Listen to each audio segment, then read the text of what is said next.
Hey, what's going on? It's been a while. Just been super busy, but I thought I would just try to piece together a video of what I have been doing and what I've got coming up to work on, and try to keep myself entertained by making some videos while I work. Right now I've got this piece of material that I need to make a fixture for my CNC lathe, because the parts I'm gonna make in it are too big to run from the bar. So I ran the first half of the part inside the mill. That's already done. Now I'm going to run the second half. The outside I can do inside my lathe, but I need to make this fixture first. So I'm going to start off by facing and turning one end of the piece of material here so that I can fit it in a collet on my in the lathe, so that I can run the front half of the part with the machine itself. I don't have to do all this stuff conventional, but I need a diameter that I can hold on to. So that's what's going to happen here.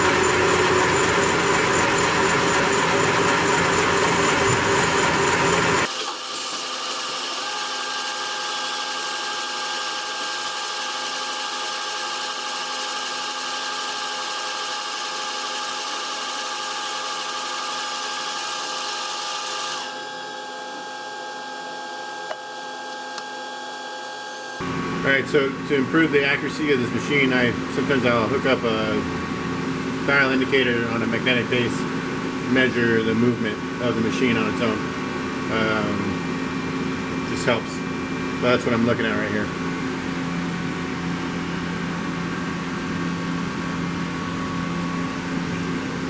It's all pretty worn out, old. You know, I've been using it for 7 years.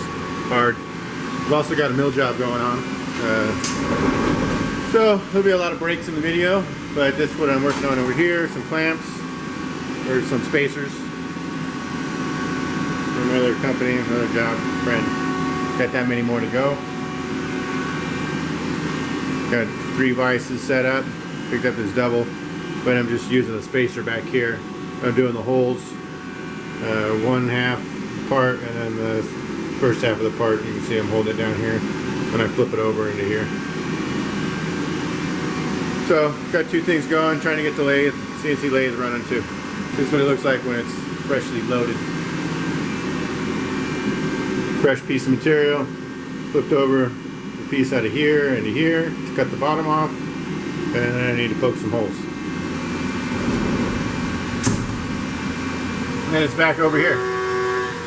Gonna zero this out.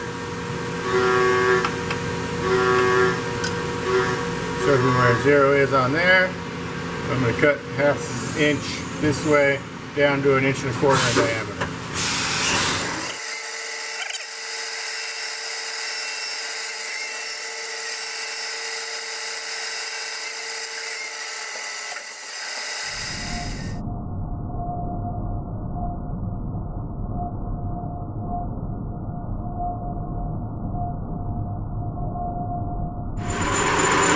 Wear safety glasses when you do this kind of bullshit.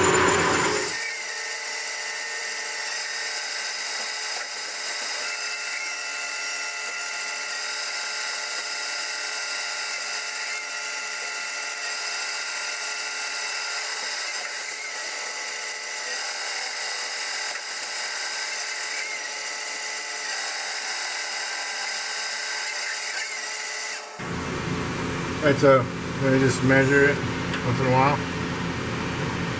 See where you're at. Subtract it from where you want to be and divide it in half. 1.34 minus 1.25 divided by 2. I gotta go 45 more. So I'm going to finish this up and then pick up the view when I get to the next step. Alright, so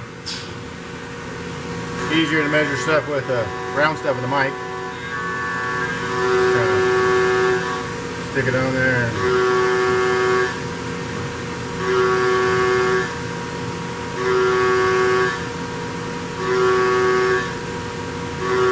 So it wants to tell me I'm how big. So take a little more off.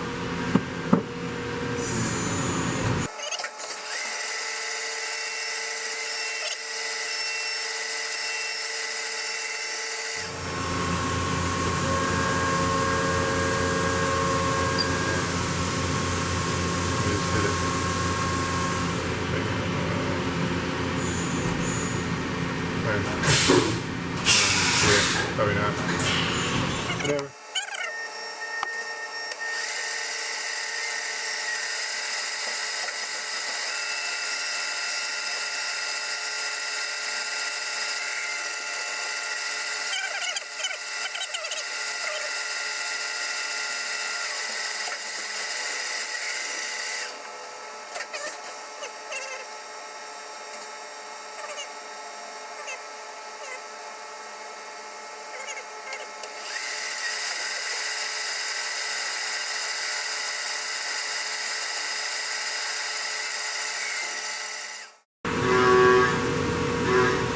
Alright, so now I've got two of them. This will fit in basically a collet on my other machine. I'll show you that. And then we're going to make a fixture on this end out of it. So we're going to take this and make something like this. Expandable type of a fixture. We're going to put a part on here, screw the nut in, and it'll expand and hold the part. The difference is I gotta have a different diameter, and then I need threads around the outside also to hold the new part. So we'll get going on that, and I'll show you when I get something worth looking at. Alright, so I can kind of show you on the monitor here what the fixture is going to look like and how the part's going to fit on. I don't have the software to kind of cut it into the video, so you're just going to look at the screen. So this will be the fixture. You got to have some threads around the outside. That's how it's going to expand. It's going to take a bolt, thread it hole. Let's see here. This is the part. It's got to thread it inside, and it's going to fit on the fixture like that. You'll put that nut in there and spread that out to hold it tight. You can kind of see how it fits. It's going to get tied up against this diameter right here and expand on the threads. I don't do the whole thread so it doesn't take so long to put on and off. So we'll see how it goes. That's why I made two, in case it doesn't come out right the first time. Alright, so with the models, then I can actually make a drawing.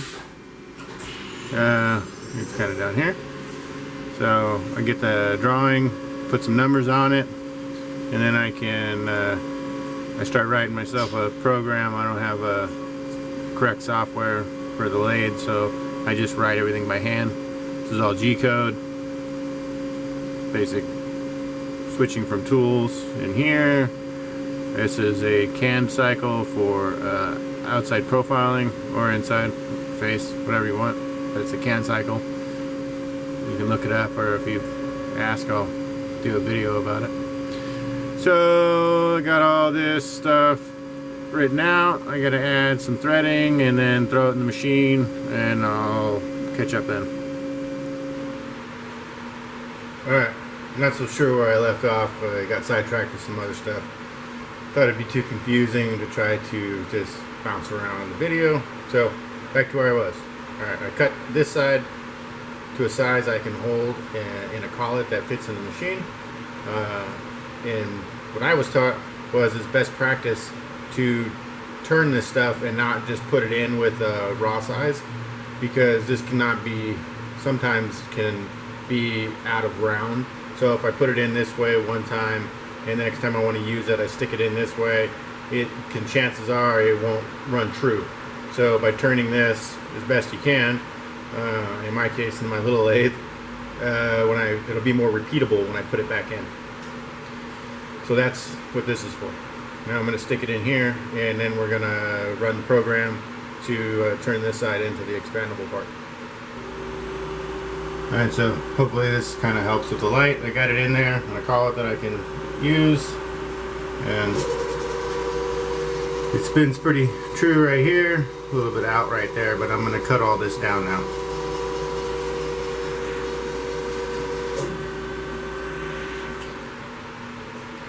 Alright, almost done setting this up, but I figured I would say something about a collet, maybe explain a collet later. This is what some tools go in, they kind of fit and they clamp over it, right? But when you put a collet in a collet nut, there is a offset ring that it snaps into, so you have to kind of put it in sideways. You can't put it in with the tool and then put it in, or you'll break the inside of the nut.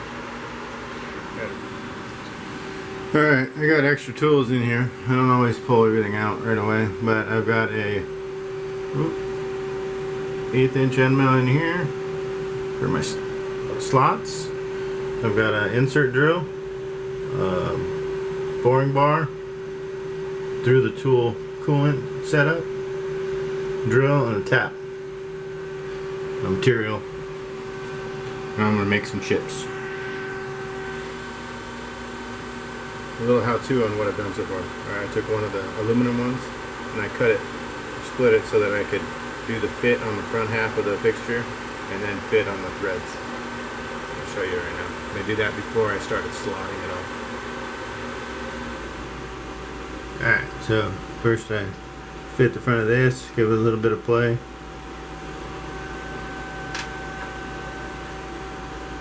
And then I fit the threads. Try to give it about the same amount of play.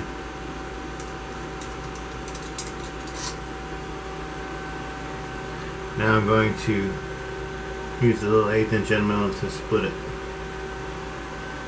I've already got the inside bored and drilled and tapped.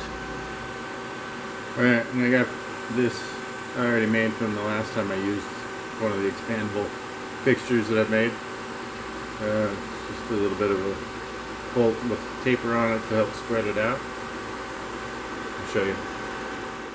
You can see you've got slots cut in it now. Did 6 of them. Put this in there.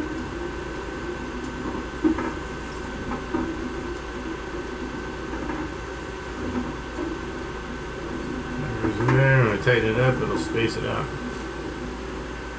Alright, so put this on here.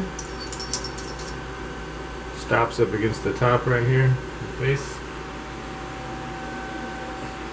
And then tighten it up. Boom. And it's locked on there. Now I gotta make a program, turn the OD, and then it's got a little face detail on it. Glass breaker. Yeah, well, this is the part. Kind of hard to see, I think. Got some engraving around the outside and a face detail. Alright, well, that's what I'm working on right now. I'll keep making these so you can follow along.